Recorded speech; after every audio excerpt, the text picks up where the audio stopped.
Students, today we are going to start our next chapter of history, when people rebel in 1857 and after.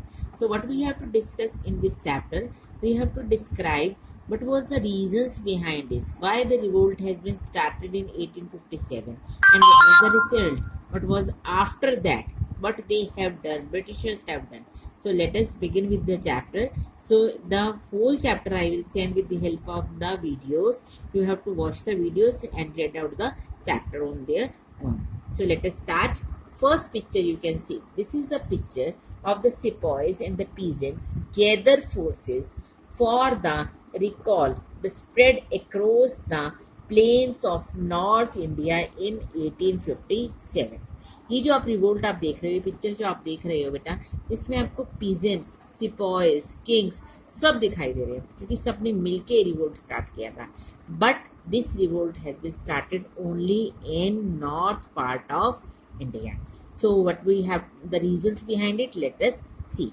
The policies and the people. In the previous chapter you have to link about this paragraph, policies and the people. In the previous chapter what we have discussed the different policies made by the Britishers to exploit the Indians. In the previous chapters you looked at the policies of the East India Company and the effect they had on different people. सब पे effect आया था. जो भी policies बनाते थे उन्होंने Kings के लिए, क्वींस के लिए, पीजेंट्स के लिए, लैंडलॉर्ड्स के लिए, ट्राइबल ग्रुप्स के लिए, सोल्जर्स के लिए, were all affected in different ways. Main motive क्या था? They want to control over the India. The main thing was that only. You have also seen how people resist policies. लोग कैसे policies को देखते थे, कैसे उनको एक्सेप्ट करते थे, and their actions that harm their interest और गो अगेंस्ट देयर सेंटीमेंट्स. अपने सेंटीमेंट्स क्या होते हैं, उनकी फीलिंग्स के अगेंस्ट जाती थी ये policies. So what how they react against the Britishers. तो first heading that of kings and the queens. तो at the time they were called nawabs. Nawabs lose their power. Nawabs की जो पावर थी वो खत्म होनी स्टार्ट हो गई थी. Since the mid 18th century nawab and rajas had seen their power eroded. 18th century के आते आते अब इनकी पावर्स को छीनना स्टार्ट कर दिया. इरोड मीन्स लेना शुरू कर दिया. They had gradually lost their authority and honour. जो उनको रिस्पेक्ट मिलती थी, जो अथॉरिटी से ऑनर मिलता था, वो फिनिश हो गया. Residents had been stationed in many courts. Residents होता है जो ये ब्रिटिशर्स लोग थे, उनको वहाँ पे रखा गया बहुत सारी कोर्ट्स में. Why this was so? Because they thought कि nawabs were not capable. The freedom of the rulers reduce. जो शासकों की फ्रीडम थी उसको खत्म कर दिया गया. Their armed forces disbanded. उनके अपनी तरह से आर्म फोर्सेज यूज होते करते थे. They have changed and their revenues and territories taken away by the stages. One by one step करते हुए उनके रिवेन्यू को पहले उन्होंने कंट्रोल किया, फिर उनके टेरिटरीज को भी अपने कंट्रोल में लेना शुरू कर दिया. Those who have taken it, Britishers. So what we have discussed in this first paragraph, how the Nawabs and the Rajas had seen their power eroded. उनकी पावर्स को कैसे फिनिश किया गया. Many ruling families try to negotiate means talk की, बातचीत की with the company to protect their interests, ताकि उनके इंटरेस्ट बचे रह सके. For example, Rani Lakshmi Bai of Jhansi wanted the company to recognize her adopted son as the heir to the kingdom after the death of her husband. इसमें कोशिश सबसे पहले किसने की? रानी लक्ष्मीबाई ने. क्योंकि डॉक्ट्रिन ऑफ लैब्स की जो पॉलिसी थी उसके अकॉर्डिंग क्या था कि अगर राजा का अपना बेटा नहीं है तो वो राजा का जो एरिया है वो किसके पास चला जाएगा? ब्रिटिशर्स के पास.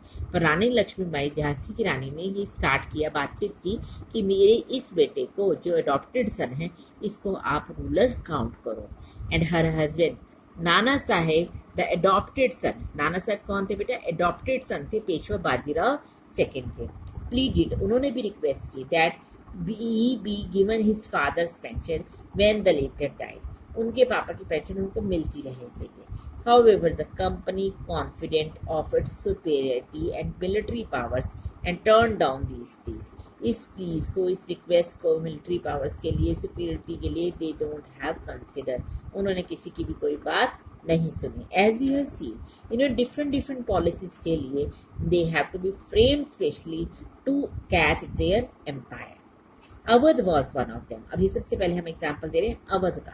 अवध को कैसे अनेक्स किया था? लॉर्ड डलहौजी ने इसको स्टार्ट करने के लिए जैसे धीरे धीरे स्टार्ट किया, वेल्जेनी ने एक पॉलिसी बनाई कि अवध का रूलर वीक है तो इसको अलायंस किया जाए, ठीक है। इन 1801 इस सब्सिडरी अलायंस, अंडरलाइन कर लीजिए अलायंस क्या था, इसमें वो हेल्प करता है, सब्सिडरी मीन्स उनको हेल्प करता है, was imposed on Awadh and in 1856 it was taken over. तो शुरू में तो पॉलिसीज के अगेंस्ट उन्होंने एंटर किया, धीरे धीरे उन्होंने उस एरिया को ही अपने पास ले लिया। Governor general Dalhousie declared that the territory was being misgoverned। Governor general Dalhousie ने क्या कहा कि टेरिटरी अच्छी से चली नहीं रही है, मतलब कौन सी? अवध की, क्योंकि इंडिया किस में डिवाइडेड था? डिफरेंट डिफरेंट टेरिटरीज में, और अलग अलग टेरिटरीज में डिफरेंट डिफरेंट किंग्स थे उस टाइम पे। British rule was needed to ensure proper administration. अगर ब्रिटिश रूल हो जाएगा तो यहाँ प्रॉपर एडमिनिस्ट्रेशन चलेगा, क्योंकि अवध में प्रॉब्लम चल रही थी। The company even began to plan how to bring Mughal dynasty to end. Company के माइंड में क्या चल रहा था कि हमने कैसे भी करके इस मुगल डायनेस्टी को फिनिश करना है। The name of the Mughal king was removed. अब इसके लिए उन्होंने किया क्या, जो कॉइन्स थे, मिंटेड कॉइन्स, जो वहाँ पर कॉइन्स जो मनी करेंसी यूज होती थी by the company, in 1849 governor general Dalhousie announced that after the death of Bahadur Shah Zafar, the family of the king would be shifted out of the Red Fort and given another place in Delhi to reside in। उसने कई सबसे कोई कह दिया कि Bahadur Shah last Mughal emperor रहेंगे, इनके बाद जो भी इनके डिसेंडेंट हैं, एंसेस्टर्स हैं, वो यहाँ पर नहीं रहेंगे, उनको रेड फोर्ट में नहीं रहना, उनके लिए हम अलग प्लेस दे देंगे इन दिल्ली में ही। In 1857, Governor General Canning decided that Bahadur Shah Zafar would be the last Mughal king। उन्होंने अनाउंस ही कर दिया पब्लिकली कैनिन ने कि लास्ट मुगल किंग है। After his death none of his descendant, कोई भी इसका बचा हुआ बेटा पोता कोई भी, would be recognised as king, उसको हम राजा नहीं मानेंगे। They would just be called prince, उनको क्या कहा जाएगा? राजकुमार। तो what we have seen in this video, but they have described the nawabs lose their power. Nawabs लोगों ने कैसे अपनी पावर्स को खोया था अंडर द ब्रिटिश रूल।